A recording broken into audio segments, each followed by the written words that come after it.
stop. Before you take your next blood pressure pill, I need you to watch this first, because I've had patients sitting right across from me, blood pressure under control on paper, who still ended up in the emergency room. And when I dug into their routine, the problem wasn't the medicine, it wasn't the dose, it was when they were taking it. There's a time of day when taking certain BP medications can actually work against you, disturb your sleep, spike your risk of a fall, or blunt the very protection you're trying to get. And almost nobody tells patients this clearly. So in the next few minutes, I'm going to walk you through exactly what the research says. The real research, not the headlines, about the best and worst times to take your blood pressure medication. I'll tell you which pills you should almost never take at night, which ones might actually help you more in the evening, and the one habit that matters more than the clock itself. Stay with me till the end, because the last section might be the most important part for you personally. Let's start with something most people don't realize. Your blood pressure isn't a flat, constant number. It moves throughout the day, following a rhythm, what we call your circadian pattern. Normally, blood pressure dips while you sleep, sometimes 10 to 20% lower than during the day. Then, in the early morning hours, right around when you're waking up, it surges. This is called the morning surge, and it's not a coincidence that heart attacks and strokes are more common in those early morning hours. Now here's the piece that matters for you.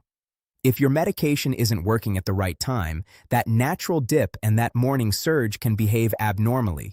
Some people don't get that healthy nighttime dip at all. We call them non-dippers, and that pattern alone is linked to a higher risk of heart disease, stroke, and even kidney damage over time. So the question researchers have been chasing for years is simple. If we time medication around this rhythm, can we protect patients better? The answer, it turns out, is a lot more complicated and more interesting than most people expect. You may have heard this claim before. Take your blood pressure medicine at night, and you'll cut your risk of heart attack and stroke in half. This idea exploded a few years ago because of a massive Spanish study involving roughly 19,000 patients, known in medical circles as the Hygia Trial. The reported results were staggering. They suggested bedtime dosing could dramatically reduce cardiovascular deaths and cut the risk of heart attacks, strokes, and heart failure by a huge margin compared to morning dosing. Naturally, this made headlines everywhere. Patients started switching their pill times overnight. Literally. Doctors got flooded with questions. But here's what most of those headlines left out. The scientific community pushed back, hard. The results looked almost too good to be true, and when researchers examined the study closely, they found real methodological red flags. One of medicine's leading journals actually issued a formal expression of concern about how the study was conducted and reported. One particularly strange detail: bedtime dosing appeared to reduce deaths from causes that had nothing to do with the heart, which makes no biological sense if the benefit was purely about blood pressure control. That kind of inconsistency made a lot of experts question whether the numbers could be trusted at all. So if a patient tells me, "I switched to nighttime because I heard it cuts my heart attack risk by 60%, I have to be honest with them. That number came from a study with serious credibility problems, and it should not be the reason you change your routine. Since then, science has done what it's supposed to do. It corrected course with bigger, cleaner studies. The TIME trial followed more than 24,000 patients and is one of the largest studies ever conducted on this exact question. The result? No meaningful difference in heart attacks, strokes, or death between people who took their medication in the morning versus the evening. Then came the HARMONY trial, which used an even more rigorous design. Patients were switched between morning and evening dosing partway through the study, essentially acting as their own comparison group. Again, no real difference in blood pressure control between the two timings. More recently, large Canadian trials called BedMed and BedMed Frail, including one focused specifically on frail, older patients, reached the same conclusion. And in 2025, a comprehensive analysis combining data from all of these major trials confirmed it once more. For most people, there is no overall cardiovascular benefit to evening dosing over morning dosing. So let me say this plainly, because I think it's the single most useful sentence in this entire video.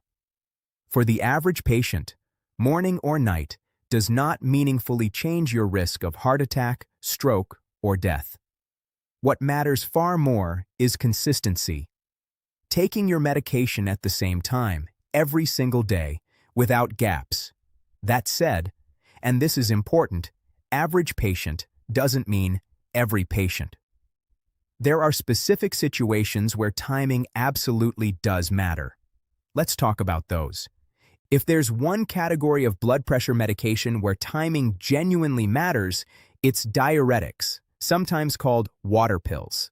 Common examples include hydrochlorothiazide and furosemide. Here's why timing matters so much with these. Diuretics work by helping your body flush out excess fluid through urination. If you take one right before bed, you already know what happens next. You're up multiple times through the night, your sleep gets fragmented, and for older adults especially, that means an increased risk of a nighttime fall on the way to the bathroom. So my clear recommendation, and one shared broadly across the medical community, diuretics should be taken in the morning. If your doctor has you on a twice-daily diuretic regimen, the second dose should generally be taken at least 6 hours before you plan to go to sleep, not right before bed. This is genuinely one of the few situations where the time you take a blood pressure medication can directly affect your quality of life, not just your numbers on paper. Now, on the flip side, some evidence does suggest that specific classes of medication, particularly ACE inhibitors and ARBs, may behave slightly differently depending on when you take them. Some research has shown that evening dosing can lead to somewhat lower blood pressure readings the following morning, which is exactly the window where that dangerous morning surge happens. There's also more recent research looking specifically at something called the morning blood pressure surge, the sharp spike right after waking up.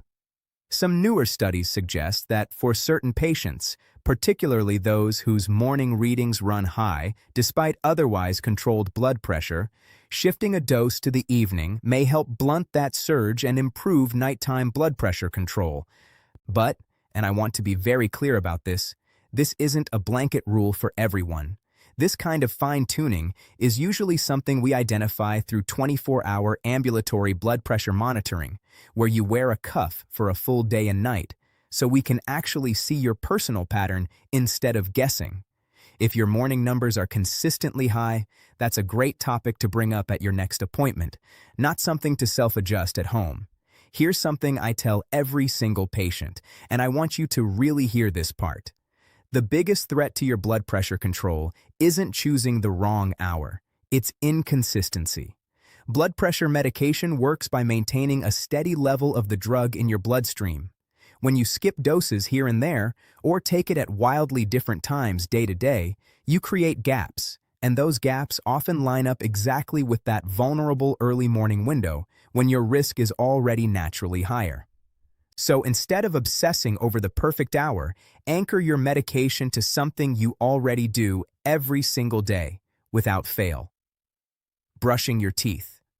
Making your morning coffee, your bedtime routine. Attach the pill to that habit, and consistency takes care of itself.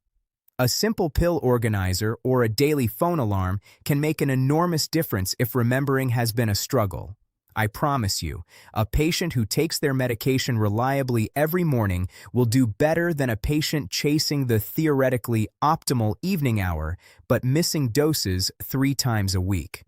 Before we wrap up, let me be specific about who this really applies to, because I don't want you making changes based on a YouTube video alone. If you're on a diuretic and it's disturbing your sleep, bring that up with your doctor. Morning dosing is almost always the fix. If your home readings show your blood pressure is well controlled during the day but consistently elevated first thing in the morning, that's worth discussing, because a monitored evening dose might genuinely help in your specific case. And if you've ever felt dizzy, lightheaded, or had a fall, especially if you're older or on multiple blood pressure medications, please tell your doctor immediately because timing adjustments can sometimes reduce that risk too. What you should not do is change your dosing schedule on your own because of something you read on social media promising dramatic risk reduction. As we talked about earlier, some of the most viral claims about bedtime dosing came from research that later drew serious scientific criticism. So here's the bottom line I want you to walk away with today. For most people, morning versus night does not meaningfully change your cardiovascular outcomes, but diuretics should almost always be taken in the morning, and consistency is more powerful than any specific hour on the clock. If this video helped clear up the confusion, do me a favor. Hit like, subscribe, and turn on notifications because I'll be breaking down more of these medication myths in upcoming videos. And if you have a specific question about your own blood pressure medication routine, drop it in the comments. I read every single one, and I might just answer yours in a future video. Take care of yourselves, take your medication consistently, and I'll see you in the next one.